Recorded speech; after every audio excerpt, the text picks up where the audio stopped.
Today we're going to be making a great dish that consists of some butternut squash, some seasonal pomegranate, and we have some nice, beautiful, fresh Arizona-grown greens from our garden in Tempe. This dish starts utilizing butternut squash, which is a very hard squash. You're going to take your chef's knife and cut it in half to make it a little bit easier. Stand one half up, take the end off.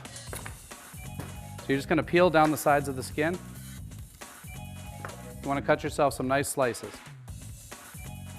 Stack your slices up and cut yourself a nice dice. Key here is to cut uniform pieces, because when you go ahead and roast this in the oven, they're going to cook evenly. Okay, so we have our nice uniform pieces. Today we're using for this particular recipe some Garam Masala, kind of an Indian spice mix, usually coriander, cumin, clove, maybe a little bit of cinnamon, different spices, very aromatic. Think of a savory pumpkin pie type spice. So we're going to put about a teaspoon in there. We're going to add a little bit of salt, a little fresh cracked pepper, and then we have some Queen Creek olive oil, extra virgin. We're going to toss it in there. It's going to help with the nice roast. So it's good and coated. I'm going to grab a sheet pan. We're going to go right onto our sheet pan like this. When you're roasting vegetables, you want to do a nice thin layer so they'll roast evenly and they won't steam. At this point, we're going to go into our oven.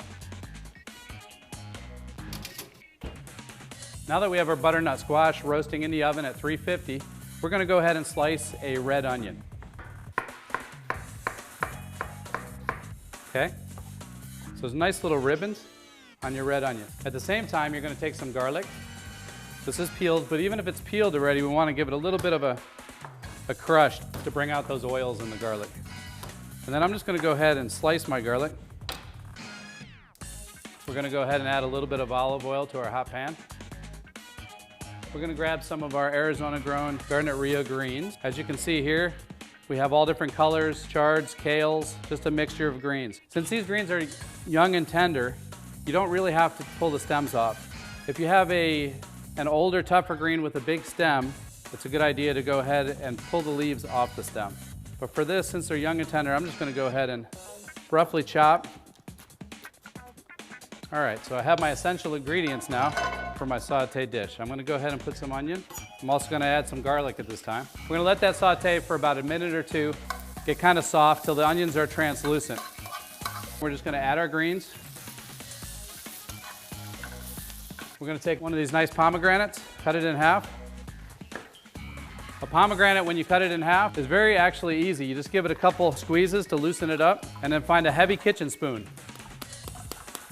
Amazing how they come out. You can take all the seeds out of a pomegranate in seconds. Our greens are ready. We're going to steam it with a touch of water. Now it's time to take our butternut squash out of the oven. All right, you can see our butternut squash got beautifully browned and roasted. I'm going to put this in our greens. I'm going to give it a quick stir. We have our plate right here. Look at these colors. This is beautiful for a Thanksgiving side dish or any time of the year, but especially when greens are in season through the fall, through the spring here in Arizona. Just plate up this dish. Gorgeous colors. And then we just have our great, delicious pomegranate, very healthy, adds a nice texture to the dish, and that's it. Great dish to make at home, very simple, very nutritious. Chef's Menu is brought to you by the Sustainable Food Systems program at Rio Salado College. For today's recipe, please visit this address.